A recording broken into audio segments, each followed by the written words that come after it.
മറ്റുള്ളവരെ എളുപ്പം വിശ്വസിക്കുന്നവൻ്റെ മനസ്സിന് ആഴമില്ല. പാപം ചെയ്യുന്നവൻ തനിക്ക് തന്നെ തിന്മ വരുത്തുന്നു. ദുഷ്ടതയിൽ ആനന്ദിക്കുന്നവൻ ശിക്ഷിക്കപ്പെടും. വ്യർത്ഥ ഭാഷണത്തെ വെറുക്കുന്നവൻ തിന്മയിൽ നിന്ന് ഒഴിഞ്ഞിരിക്കും.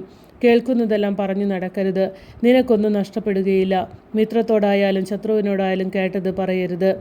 പാപം ആവുകയില്ലെങ്കിൽ അത് നീ വെളിപ്പെടുത്തരുത്. കേൾക്കുന്നവന് നിന്നിൽ വിശ്വാസം നഷ്ടപ്പെടും. ക്രമേണ അവൻ നിന്നെ വെറുക്കും. കേട്ട കാര്യം നിന്നോടൊത്ത് മരിക്കട്ടെ. ധൈര്യമായിരിക്കുക, നീ പൊട്ടിത്തെറിക്കുകയില്ല.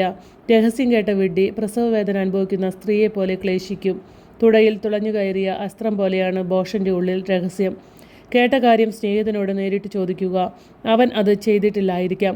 ചെയ്താൽ തന്നെ മേലിൽ അങ്ങനെ ചെയ്യാതിരിക്കട്ടെ. അയൽക്കാരനോട് നേരിട്ട് ചോദിക്കുക. അവനത് പറഞ്ഞിട്ടില്ലായിരിക്കാം.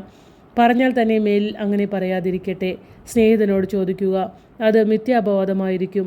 കേൾക്കുന്നതെല്ലാം വിശ്വസിക്കരുത്. ആർക്കും തെറ്റുപറ്റാം. നാവ് കൊണ്ട് ഒരിക്കലും പാപം ചെയ്തിട്ടില്ലാത്ത ആരെങ്കിലുമുണ്ടോ? അയൽക്കാരനെ ഭീഷണിപ്പെടുത്തുന്നതിന് മുൻപ് അവനുമായി സംസാരിക്കുക. അത്യുന്നതൻ്റെ നിയമം നിറവേറ്റാൻ ഇട നൽകുക.